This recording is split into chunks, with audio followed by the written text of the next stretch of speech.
contra todo tipo de discriminacións, e a nosa compañera, vicepresidenta da mesa e directora do Observatorio de Estudos Lingüísticos, Elsa Quintas. Elsa ten unha xa longa experiencia en relación aos dereitos lingüísticos, precisamente polo seu labor como directora do Observatorio de Dereitos Lingüísticos, e tanto Miguel Vieito como Cristina Fernández tamén en relación a moitos aspectos, e concretamente no ámbito da lingua saiu a luz hai pouco precisamente unha demanda que presentaron contra a Seguridade Social, un organismo, por certo, onde destaca unha ampla e exclusiva presenza do español a todos os níveis, e precisamente nestes organismos que garanten exclusivamente ou excluintemente o uso do español e non o uso de outras linguas, non nomeadamente o caso do galego, e eles presentaron unha demanda que nos explicarán tamén, máis que coidamos que abre moitas posibilidades en relación a estes litixios pola lingua, e nomeadamente en relación á Administración Xeral do Estado, que destaca non só a Seguridade Social, senón moitos ámbitos relacionados co Ministerio de Traballo, coa Seguridade Social, Ministerio de Igualdade, incluso nas súas versións aparentemente máis progresistas, en moitos aspectos moi restrictivas, dun racismo lingüístico exacerbado en moitas ocasións, a pesar de vestirse todo isto cunha fasquía aparentemente progresista. Non vou traer máis detalles, en todo caso cedes a palabra a eles, eu baixo por falta de espazo na propia mesa.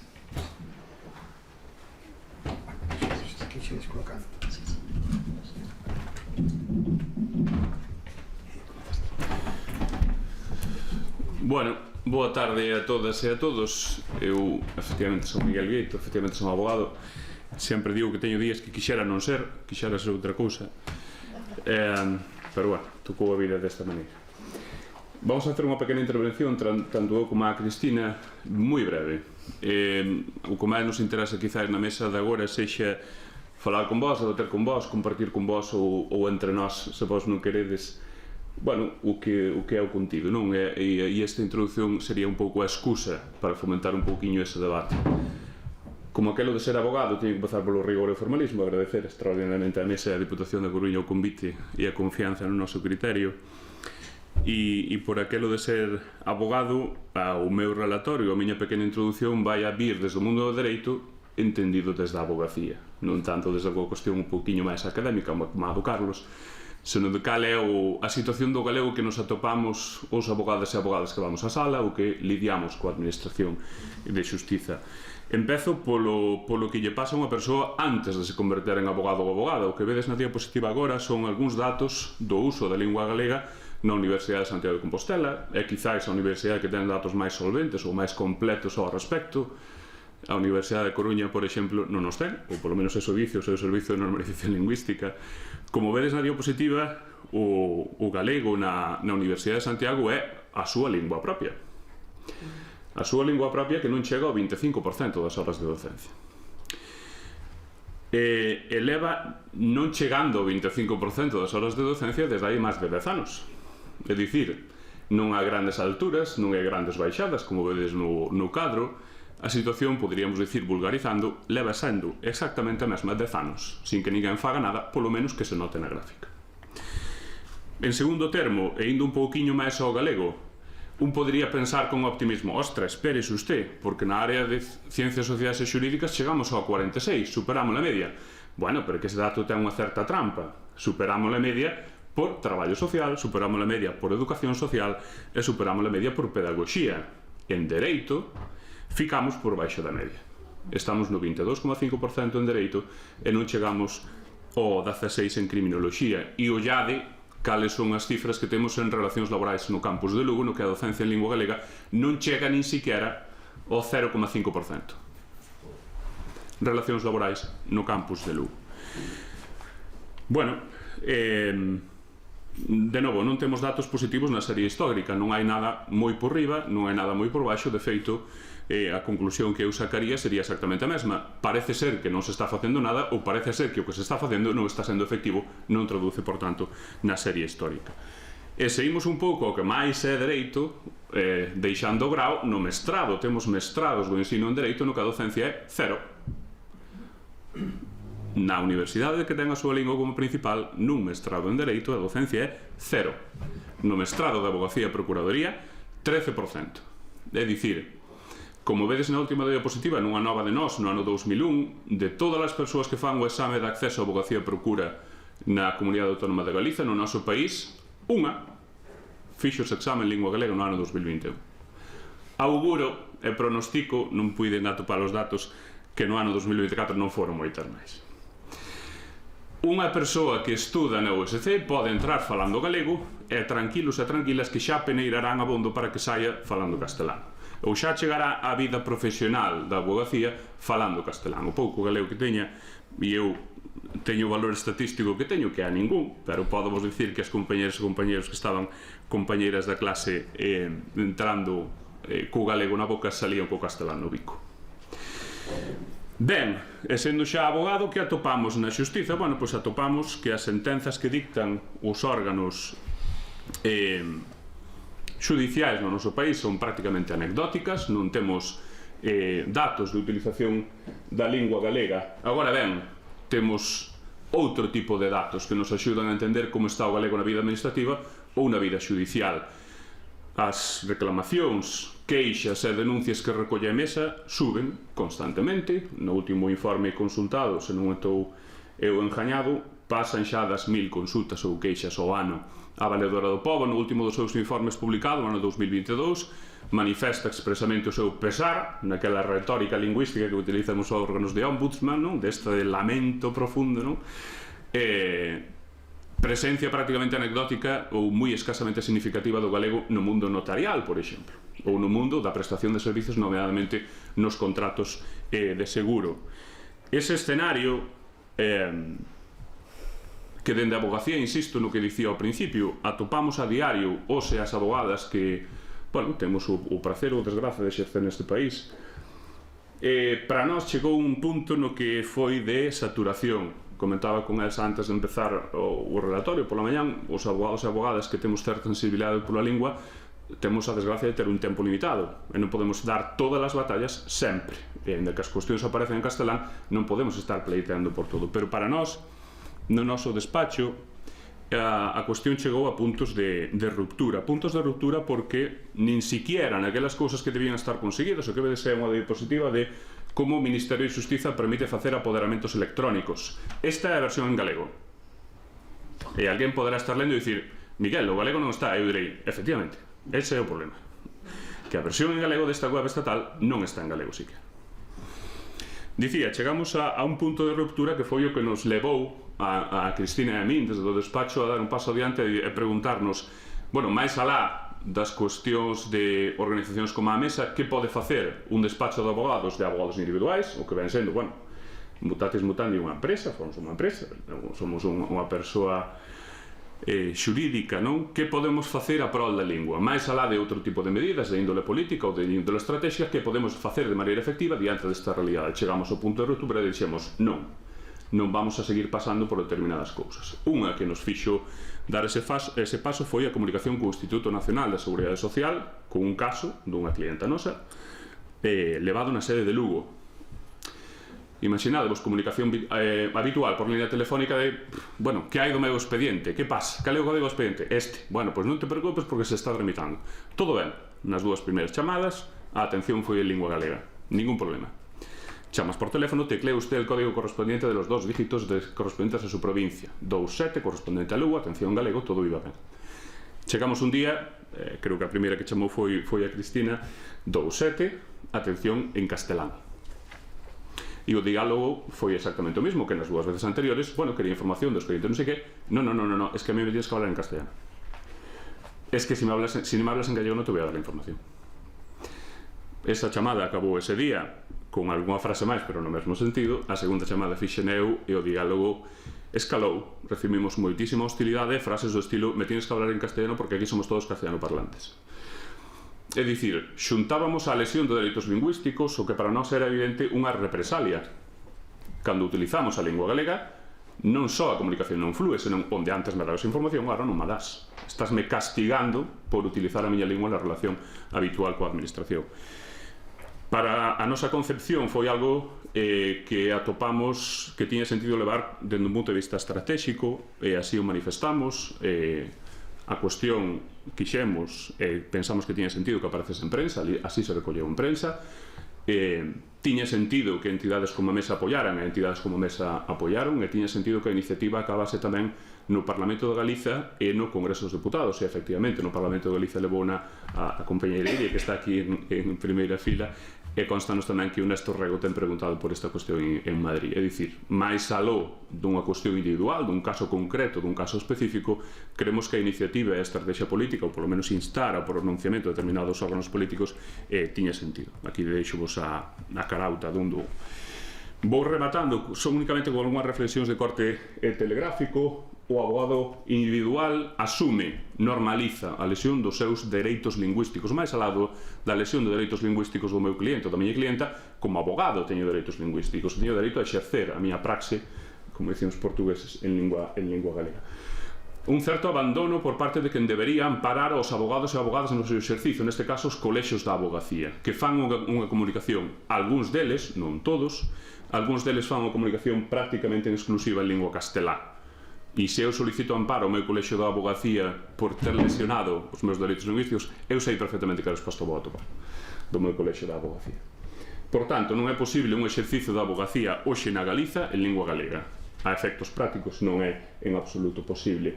O mundo xurídico, os compañeros e compañeiras, a xudicatura e as notarías seguen manifestando que o uso do galego é molesto, maleducado, impertinente, non? E iso é unha visión que podemos trasladar desde o punto de vista concretos. Nós non facemos habitualmente desde a abogacía litixo estratégico, non é algo xeralizado na vida galega. Eu desde logo non creo que eso sexa así. Agora ben, a nosa contraparte si fai litixo estratégico. Hablemos español, fai litixo estratégico. Manos limpas, fan litixo estratégico. E levan décadas facendo litixo estratégico. Remato con esta reflexión. Ollo as SLAPs. As SLAPs son aquelas demandas que se utilizan para amordazar a opinión pública. Está empezando a haber SLAPs en materia lingüística postas contra colectivos para frenar a belixerancia na defensa do uso da lingua galega. Pola miña parte nada máis, e deixo esas reflexións un pouco para fomentar o debate despois. Gracias.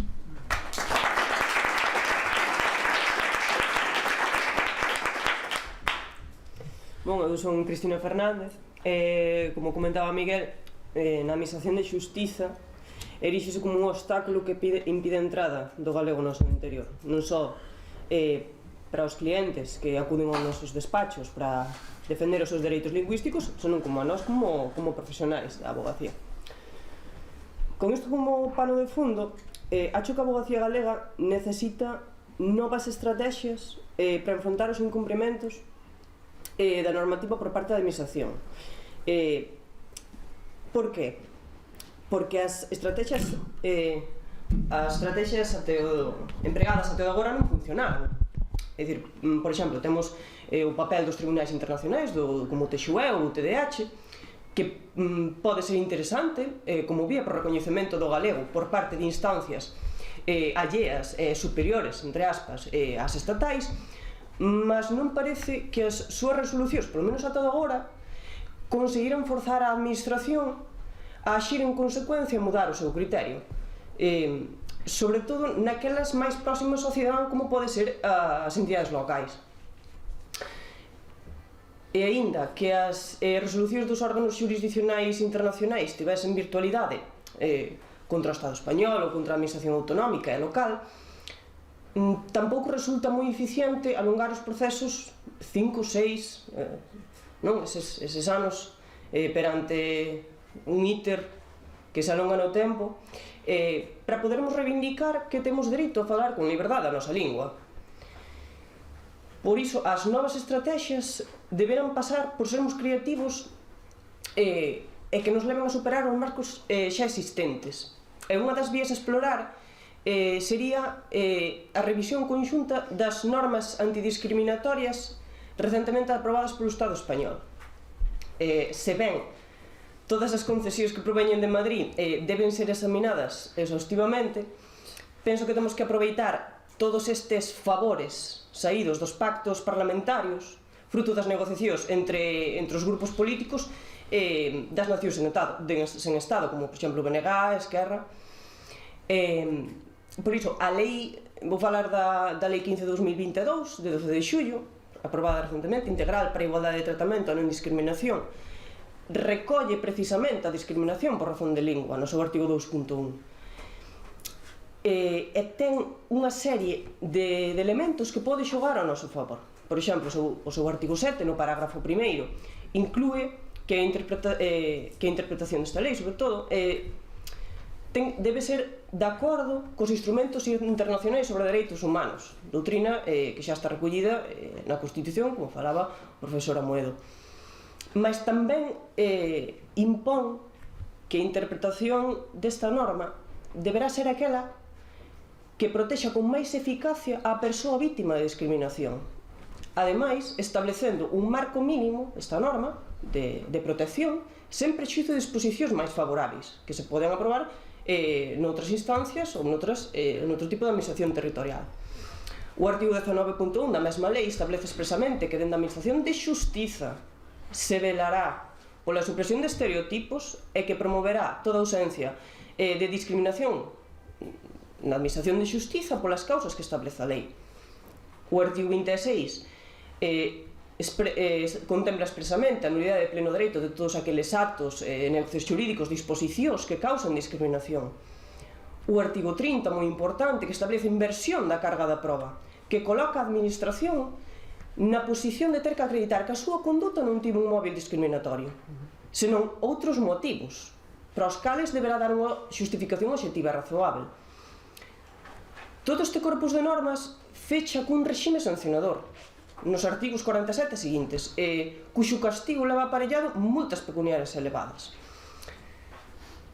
Todo isto que acabo de relatar foi o que nos permitiu a Miguel e a min accionar contra o INS. E é unha vía nova que, ao menos nós, non temos noticia que fose explorada. O feedback que recibamos por parte da administración pode ser positivo e, ao noso entender, axudaría a establecer o camiño polo cal poderíamos accionar.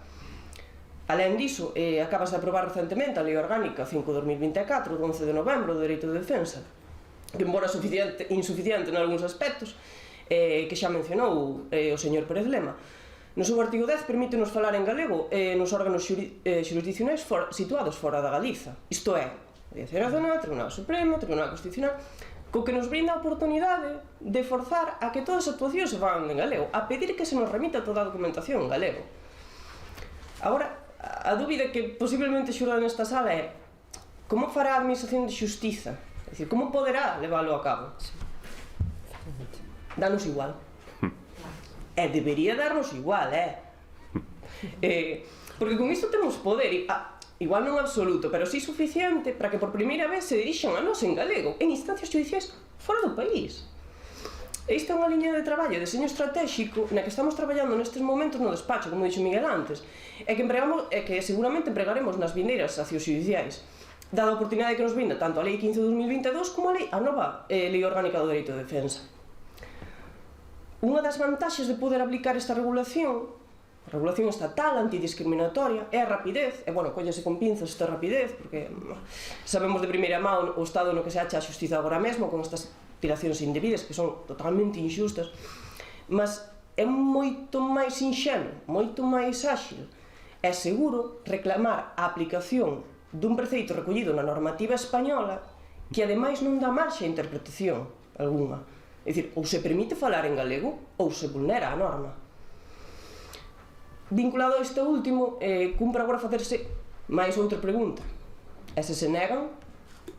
Coa nosa reclamación ao INS solicitamos o ditame do Consello de Estado para que dilucide sobre o noso asunto. É dicir, que se pronuncie sobre se poden denegarnos falar en galego coa administración. Que acontecería se o Consello de Estado se posiciona máis unha vez en contra do uso das linguas do Estado? Exporía as contradicións entre o pactado polo goberno, poder falar en galego, e a interpretación xudicial, que non permite falar en galego. Isto debera dar pé a mobilizacións, a protestas e a reclamacións. Algo que nun Estado de Dereito podería xerar inseguridade. e ningún responsable a nivel estatal querería que isto acontecese, non? Co que se tomarían medidas. Alén diso, se os tribunais están tardando máis do que actualmente en dictar unha resolución debido á lentitude coa que se procesan as solicitudes, non lles vai quedar máis remedio que aplicar a norma. No mellor dos casos, a xudicatura tería que interpretar estes preceitos de acordo coa leitura literal da norma, como diríamos aquí en dereito, en relación ao contexto, espírito, finalidade da norma, e tendo en conta, ademais, que o abeiro da Lei 15/2022, a interpretación da mesma deberá preferir aquela que mellor protexa a persoas e grupos que sufren discriminación.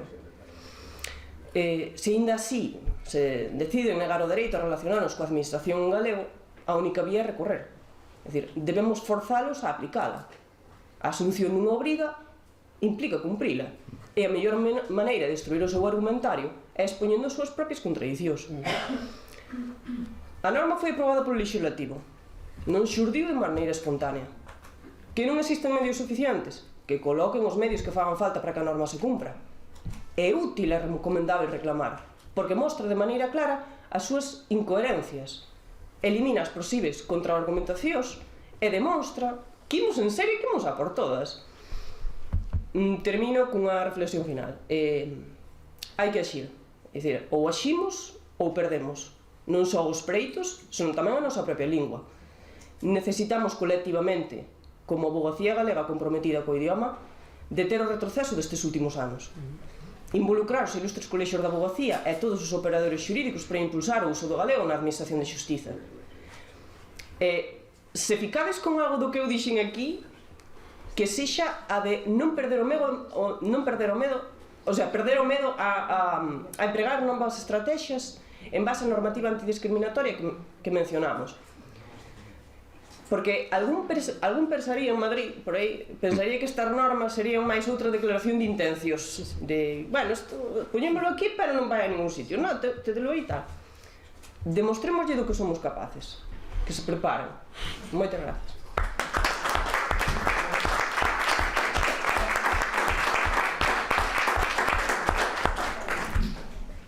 Ben, obrigada a quen me precedeu, e a verdade é que eu non sei se escoita, sí. Dá gusto escoitar a xente que ven detrás. Eu xa nunca pensei en dicir isto, pero xa hai novas xeracións que veñen aí con moita forza, un orgullo, a verdade é que escoitar dicir, non?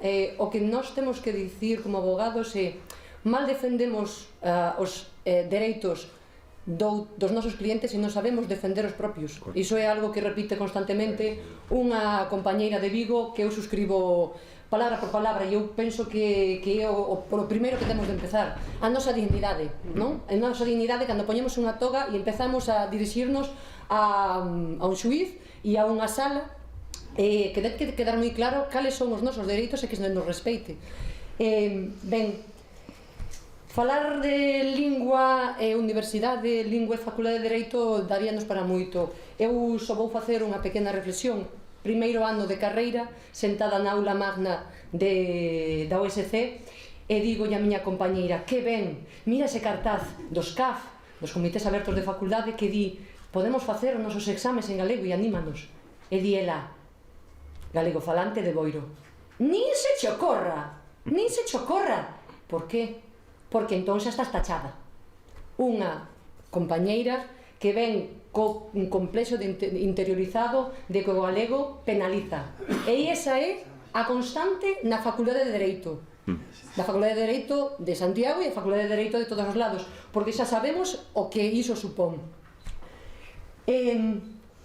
Vou falar xa directamente dos asuntos que nos tiveron ocupadas nos últimos anos na Mesa pola Normalización Lingüística. A verdade é que deu para moito estes anos, deron para moitas vitorias e tamén para darse un baño de realidades, e non sempre é negativo, porque no fondo todas as denuncias son necesarias, prosperen ou non, ben sempre cabe a vía da movilización social, de arroupamento, ben para visibilizar que este mundo non é perfeito e que a administración de xustiza e o dereito é moi imperfeito. Entón, a única injustiza que queda sen penalizar, sen ter unha repercusión, é aquela que non la comemos sen sociabilizala. Eu creo que isto é fundamental. É verdade que na liña do galego recibimos moitísimas queixas, moitísimas reclamacións, unhas con máis entidade, outras menos graves, pero o máis importante é que todas aquelas vulneracións deben ser recollidas, e iso forma parte do noso informe que despois lle pasamos a Valerola do Pobo, e que no fondo non deixa de ter unha constancia do que sucede neste país tan anómalo, porque cando normalizamos a nosa injustiza como lingua, pero tamén de outros colectivos, é un fracaso como sociedade. No fondo, non deixamos de asumir algo que é completamente, pois iso, unha injustiza, deixar por alto, non recollela, non poñerlle nome, supón invisibilizar esa injustiza. Ben, 2024, un estudante da UNED fai os seus exames en galego, e resulta que un dos profesores, os outros sí que estiveran a ser puntuados, un dos profesores dille que non cabe que non lle admite a trámite ese exame. Ben, interpón recurso e acabamos recorrendo no xulgado central da xurisdicción contenciosa administrativa. Curiosamente, hai 20 anos, Francisco Rodríguez, deputado nas Cortes Españolas do BNG, fixo unha pregunta en tal sentido. Que pasaba coas probas examinatorias, as teses e tesiñas que se impedían realizar en galego, porque había un estudante daquela xa, non sei se era profesor, o caso é que agora sí o é, o profesor Heitor Mera, que estaba facendo a tesiña sobre Bernardino Graña, un poeta, e quería presentar a tese, quería defender a tesiña en galego.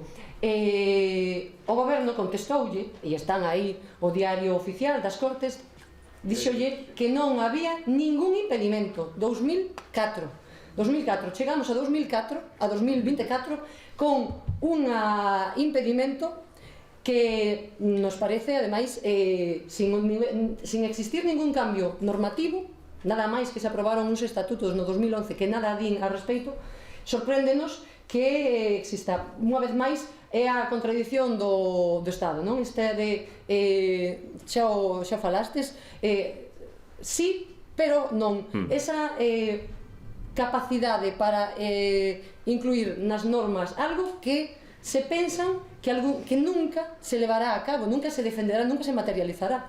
A verdade é que o Estado español a mí nunca me sorprende. A xuntar, falemos de heroicidades, a xuntar a Asociación Galega de Defensa do Galego no occidente de Asturias. Se nós estamos mal, hai nos que están peor. Aí están os galegofalantes de Asturias, ademais defendendo a súa identidade como asturianos, porque lle negan, é dicir, a eles cuestionanlle a súa identidade. A eles dinlles, os asturianistas concretamente, dinlles non podes ser un bo asturiano se falas galego. Entón, vamos a facer que a túa fala, como que lle chaman no glotónimo, non sexa galego, e entón vamos a convertilo paulatinamente nunha variante do asturiano. É a máxima expresión do ninguneo, non? Unha comunidade lingüística que vive alleo ás fronteiras administrativas, digamos, da comunidade lingüística, e fan unha fronteira cultural que ven relegados os seus dereitos lingüísticos coa conculcación da Carta Europea de Linguas Regionais e Minorizadas, que ademais o Consello de Europa estálle chamando a atención continuamente ao Reino de España. Bueno, pois aí estamos cunha demanda contra o Principado de Asturias, defendendo o seu dereito a cando menos se lle recoñeza determinados preceptos a que se recolla, non se dean pasos atrás no que é a denominación da lingua, que se defenda a inclusión de galego-asturiano, que é o que di a lei do asturiano.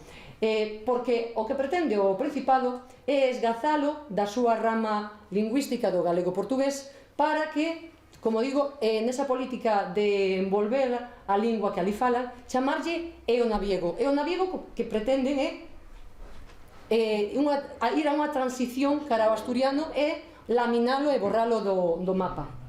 Pois aí están a resistencia. O asunto Rianxo. Ben, isto deu para moito, e sigue dando. É un asunto que tardaremos a pechar. Porque dai comezaron tamén outros procedimentos. Este asunto, para que non o coñeza, comeza cun cidadán que acude a un centro de saúde de Rianxo, a un cribado da COVID, solicita ser atendido en galego ante unha empregada pública que lle denega tal dereito. Entón, el debate e, chegado ao punto, a empregada pública expulsa do centro de saúde e tamén paralelamente chama a policía local por considerar que esta persoa alterou gravemente a orde do centro de saúde. O cidadán sae e cando no exterior se atopa coa patrulla da policía local, explícalle, acude a eles en defensa dos seus dereitos, para que repoñan nos seus dereitos menoscabados. E os axentes da policía local dilles, esta é a contestación típica, o artigo 5º do Estatuto de Autonomía di que o castellano é lingua oficial. Home, pero que iso non foi o que lle preguntaron, non? É como preguntas así polos ollos e se contestan as cebolas. Isto non resolve a dúbida. Ten ese cidadán dereito a ser atendido en galego? Os axentes da policía dinlle, depoña na súa actitude, non se enerve, depoña a súa actitude porque senón vai ser sancionado. E o señor, pois explícalle que non, que ele está no seu dereito, que ele non é ningún súbdito, que ele é un cidadán que paga os seus impostos e que ten dereito a ser atendido en galego. Moi ben, receita, sancionado. Isto elévano como proposta á subdelegación do goberno e acaba efectivamente sancionado con 601 euros por considerar que houbo grave alteración da orde pública no centro de saúde. Recorremos e a xuíza considera que non houbo alteración da orde pública, mas si considera que houbo unha falta de respeito cara aos axentes. Falta de respeito para os axentes. Efectivamente, esa era unha cuestión que aparecía no atestado, pero non era o motivo pola que se sancionaba. E, polo tanto, recorremos tamén esta sentenza na medida que entendemos que conculca toda a lógica ou todos os principios do ius puniendi que se aplican do dereito penal ao dereito administrativo. Non pode ser, verdade? Non pode ser, compañeros. En fin, estamos dispostos a chegar a todo, porque este caso, a verdade é que nos deu moitísimo xogo. Isto permitiu-nos levalo a facer visibilizar o conflito lingüístico nos medios de comunicación e ter unha grande repercusión. E, ademais, a cousa non remata aquí, neste propio ámbito, senón que os axentes da policía local consideraron que comentarios en redes sociais por Sara Seco e por Marcos Maceira da Mesa pola Normalización Lingüística ofendían a Policía Local de Rianxo e entón interpuxeron unha denuncia contra eles. Co cal, ben, pois, se eles queren guerra, pois terán guerra, nos non vamos a arrugarnos. Falábamos tamén da USC, da Universidade de Santiago de Compostela.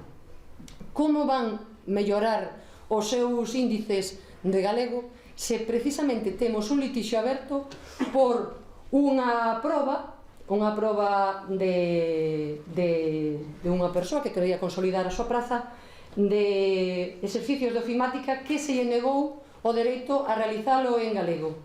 É extrañísimo, unha vez máis a contradición do sistema, neste caso do sistema universitario. Por un lado, dicimos que queremos promocionar o galego, aprobamos un regulamento do uso do galego, somos moi galeguistas e veña o galego, pero despois, a hora da verdade, aos nosos propios traballadores eximímolos de facer a proba de ofimática en galego, e aqueles que insisten non lle facultamos esa posibilidade. A Axencia A Axencia Tributaria, outros contra eles iniciamos un procedemento por canto vulneraran o dereito dun obrigado tributario a recibir as comunicacións en galego. Esta tamén foi un asunto de litigación estratégica moi interesante porque permitiu evidenciar que a Axencia Tributaria non tiña intención ninguna de cumprir o artigo 15 da Lei 39/2015 sobre a línea dos procedimentos. Neste caso, o cidadán, cada vez que se dirixía ao Estado, á Axencia Tributaria, expuñalle que quería recibir esa comunicación en galego. E a Axencia Tributaria, unha vez máis, ninguneaba, omitía ese dereito facéndolle a comunicación en castellano, e así varias ocasións ata que a Axencia Tributaria decide embargar, e aí é cando se acude ao Tribunal Regional Económico e desestima o recurso e acabamos indo ao Tribunal Superior de Xustiza de Galiza, que ordena retrotraer as actuacións ao momento anterior na que foron vulnerados os dereitos a este cidadán. E aí está, iso provocou que un movemento cidadán tivese a necesidade de dirixirse ás administracións públicas manifestando o desexo de que calquera comunicación que recibise da administración viñese notificada en galego.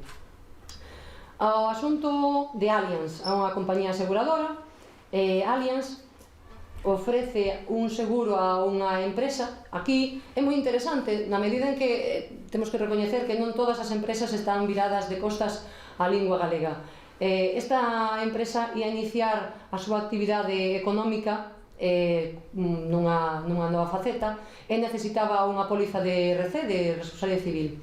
Entón solicita a Allianz esta cobertura. Allianz emite un proxecto, están de acordo coa cobertura e coa prima, e a empresa dille, sí, interésame, e quero que emitas a póliza en galego en virtude do artigo 8 da Lei do Contrato do Seguro. Entón, a Allianz xa non lle interesa contratar, pero é demasiado tarde, porque teñen 15 días e é unha facultade que depende do tomador, do potencial tomador. Entón, que sí que non che fago a póliza, si estás obrigado, pois entón vémonos no xulgado. E confórmanse, así como chegamos coa nosa demanda, a compañía di, sí, non hai problema, conformámonos a emitir, eu xa os vi a vir. Entón era literalmente, queremos a emisión da póliza, e eles din que sí, e na execución resulta que nos entregan na execución amistosa, entréganos o proxecto, traducido ao galego. E nos dicimos, que nos non nos interesa o proxecto xa o tiñamos, xa entendíamos o castellano, nos queremos a póliza. E entón dinos, non, vémonos en execución, dixen ao seu abogado, e foi surrealista porque tivemos que executar unha sentenza a que eles se conformaran, co que fixeron un ridículo espantoso. Finalmente emitiron póliza, non lles quedou máis remedio. Como xa me están pasando aviso, vamos a deixalo aquí porque non sei se podemos abrir quenda de debate. Isto dá para moitos máis. Afortunadamente, cada vez abrimos dende a Mesa pola Normalización Lingüística, afortunadamente e tamén lamentablemente, porque oxalá non tiveremos que facer este traballo de zapa, non? Acudimos a vía xudicial, como sabedes, cando xa non queda máis remedio, dicir, cando xa se traspasaron todas as liñas vermellas da vía amistosa. Vémonos na tesitura de acudir aos xulgados cando xa non temos outra.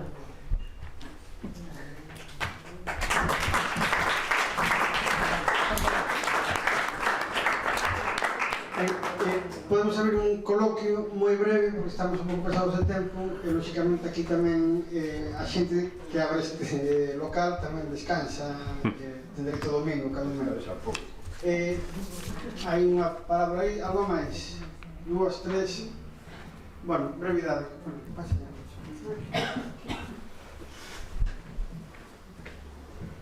Hola, boa tarde. Bueno, isto máis que unha pregunta vai ser unha desiderata, ¿no? Porque supoño que a resposta xa saberedes. Bueno, parabéns polo vosso traballo, tanto Miguel como Cristina. Eu no día a día, como son delegado sindical na miña empresa, que pola CICA, é o que me sorprende moitas veces, non? Cando hai procedimentos, cando temos que chegar a instancias moi básicas, non altas instancias, unha inspección de traballo, etc. Como nos mesmos asumimos, non, a esa en favor do demandante, dos nosos compañeros e compañeras, que se asuma que por non ralentizar, que por non entorpecer, que por non ter unha resolución desfavorable, sempre accedemos e sempre acabamos claudicando contra o noso dereito a facer todos os procedimentos en galego. Que o mesmo xa me tienen moitas veces que poñer en contra dos meus compañeros, pero ainda así non prosperaba porque acababa sendo unha minoría. De como podemos artellar algo para que os nosos propios non sei como dicilo, institucións ou os propios sindicatos, todos os colectivos, todas as forzas sociais, de algún modo sí que iniciemos de veras e en serio ese litigio estratégico para que non teñamos medo a que un traballador, ou vemos aquí o caso como que pasou os Rianxo, etc., pues que realmente teñamos un amparo para que esas cosas, eses procedimentos, igual que fixestes vos co Seguridade Social, pues que non se ralenticen e que se poda garantir pues que todo vai adiante sen ter ese medo a que, porque pase moito tempo, pues a cousa vai a ir a mal, ou que o resultado sexa negativo. Pues, que poderíamos facer?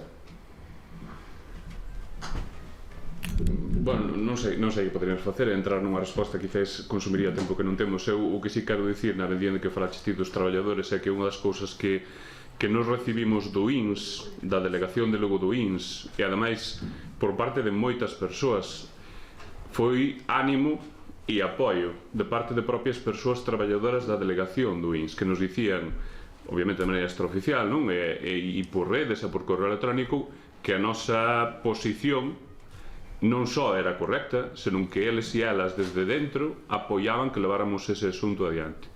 É dicir, creemos que desde a propia delegación se apoiou o que nós plantexamos, porque desde o principio, e así o trasladamos incluso á prensa, non era un ataque ao persoal da delegación, era un ataque a unha organización seguramente con instruccións desde o ámbito estatal, cargo autonómico, de arriba cara abaixo, se queres ver así, que non tiña nada que ver co persoal. Que se pode facer? Non o sei, nós queremos, como dicía, que nun determinado momento tiñamos que facer algo máis do que estábamos facendo, e deixar de asumir como normais determinadas cousas. Eu remato xa, direiche de que todos os anos que levo indo á sala, e son uns cuantos, non é a miña actividade principal, pero vou abondo, eu só vin en lingua galega 2 carillas de folio da Audiencia Provincial da Coruña este ano 2024. Entre dúcias de miles de folios judiciais, imagina unha dilixencia de ordenación de 3 páxinas por calquera papel, escritos de contraparte, providencias, autos, sentencias. Eu só vi 2 caras de folio da Audiencia Provincial de lingua galega. Nunca vi nada máis escrito en lingua galega nunha órgano judicial. Para min, o 1% que se dice do uso do órgano judicial, para min 1% é unha entelequia. Vou facer un pequeno apuntamento. Eu entendo esa necesidade ou ese pensamento de jolín, é que non vou fastidiar ao meu cliente poñendo trabas xa non só a ralentización do proceso, senón por medo a unha resolución desfavorable. Pero eu creo que hai algo que se apuntou aquí nestas xornadas que foi, claro, individualmente quizáis non somos tan fortes, mas colectivamente si o somos. Entón, eu penso que só falta con que o primeiro faga, como nós, por exemplo, e digo, mira, pois esta vía parece unha boa opción, vouno facer eu tamén, e vouno facer eu tamén, e vouno facer eu tamén, porque así ao final críase esa presión. É dicir, non podemos loitar contra a administración da xustiza ou contra, vamos poñernos tal, contra o Estado español persoa a persoa, o sea, temos que axir colectivamente. E creo que é unha posición difícil, sei, sabémoslo todos, non? Por esa inercia de, jolín, é que se me dá para atrás o xuiz ou o tribunal, pero eu creo que tamén temos que pensar que estas xornadas se realizan por algo e poñendo estas ideas en común, o sea, nós agora entendemos que non imos ser os únicos que vayamos facer isto, porque a Mesa leva moitísimos anos traballando e outras organizacións a favor do galego levan traballando moitísimo tempo. Dicir, eu dixeno moi claro na miña exposición, hai que axir, non podemos sempre estar a defendida, a defensiva, hai que atacar. E creo que iso é unha vía óptima por onde tirar. Eu estou de acordo, hai que axir, mas hai que axir con xeito. Tamén. Porque a mí unha cousa que me preocupa, sobre todo pensando en termos de litigación estratégica, é como cuantificamos a reclamación individualizada o pretium doloris, ou tanto que si é na vía judicial como si é nunha vía de reclamación de responsabilidade patrimonial, non? Porque aí hai que ter un pouco de prudencia, porque eu creo que é moito máis eficaz pedir menos para que chodean e non tirarse a la fiesta, non? Como pasou o caso este do informe do Consello de Estado do 2023, que había unha reclamación do paisano que lle fixeron un procedimento sancionado tributario, el reclamou que lle fixeran en galego, e fixeron en galego, pero si teimou e presentou unha reclamación de responsabilidade patrimonial, taifou a reclamación en 10 millóns de euros. Claro, o Consello de Estado mandou unha paseo, porque obviamente 10 millóns de euros a quen se lle ocorre, non? 50.000 euros xa me parece un pouco máis realista. Mais, eu o que vos quero preguntar é, vos como cuantificades realmente, do punto de vista de litigación estratégica, estes 50.000 euros? Porque hai que ter xeito, non? Porque é moito máis eficaz pedir menos para que chodean, porque senón cho andan. Bueno, direi algo que... Porque en custas non vas ter a estimación máis direi algo que dicía durante o turno de comida. Desde fora, e algún compañero ou compañera si que non lo ten dito, a nosa reclamación e o que nos pedimos parece casual, non é? Todo o que estaba no noso escrito está debidamente estudado para que sexa responsable e prudente.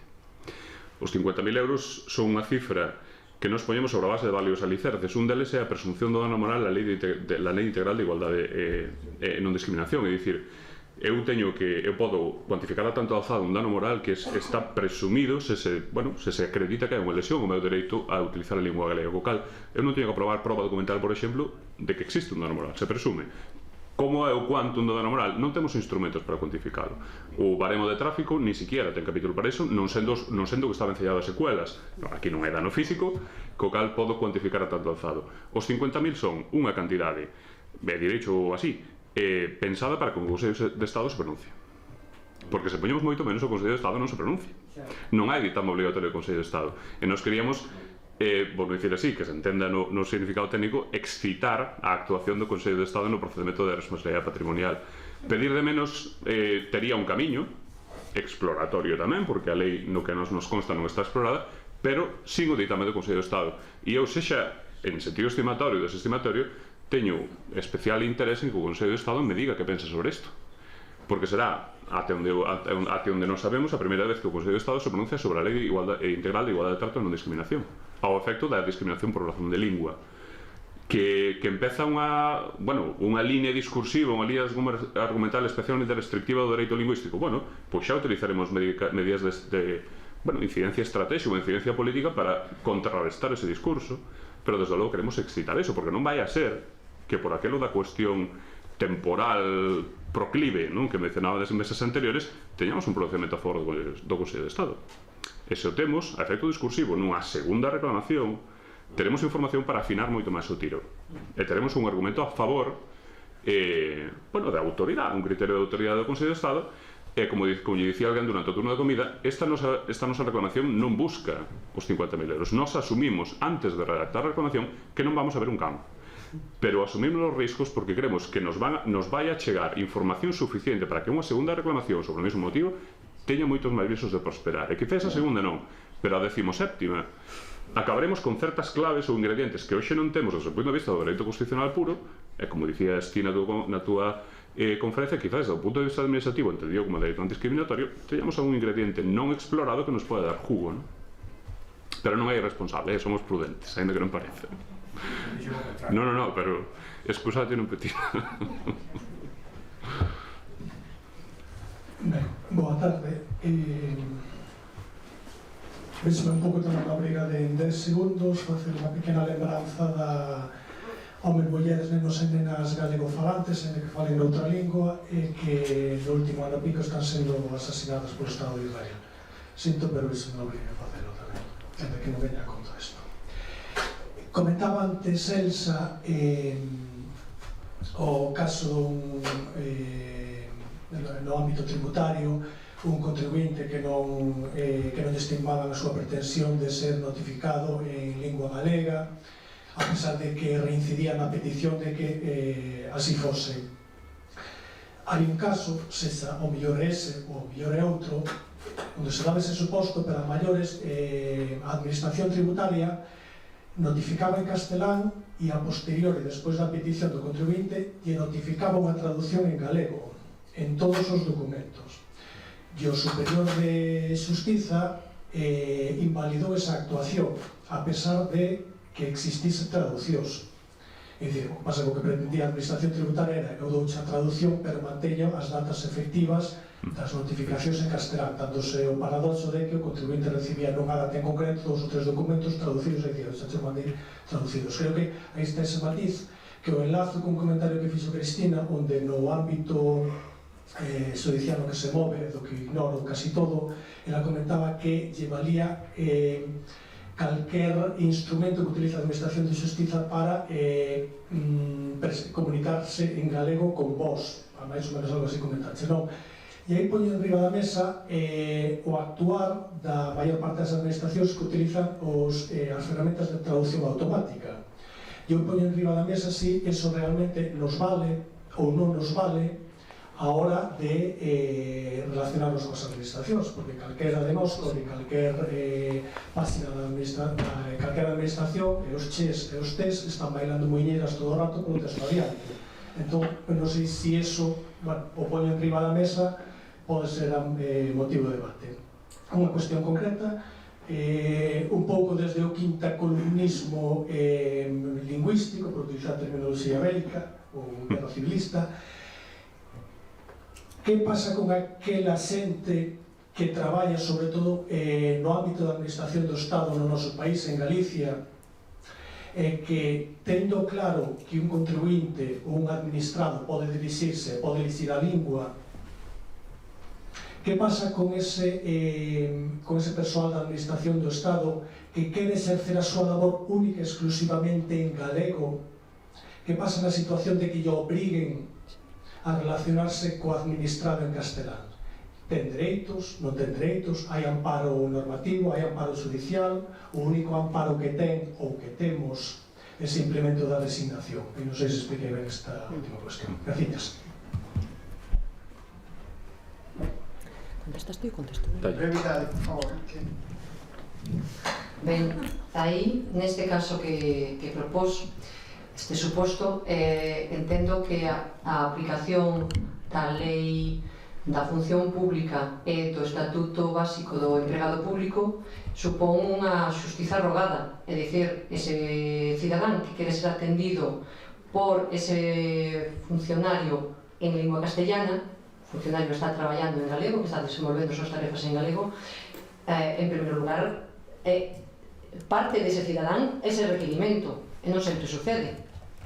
Tamén, no caso dos galegos que nos diriximos á administración do Estado, é que vamos falando galego, mas non o requerimos, é un principio de xustiza rogada, temos que deixarlo claro. Entón, eu non vexo tan claro que ese funcionario teña que dirixirse automáticamente a ese cidadán que non demandou nada, que non demandou atención en castellano, necesariamente en castellano. Non sei se me quedo claro. Outra cousa é que na atención se dispoña, na organización interna se dispoña que cando iso sucede sexa outro funcionario que deba atender esa persoa. E iso xa depende da organización interna da administración, desa concreta delegación, porque obviamente eu son partidaria de que un funcionario non é máis que o brazo executor da administración, e por lo tanto non está detrás dun mostrador como particular, senón que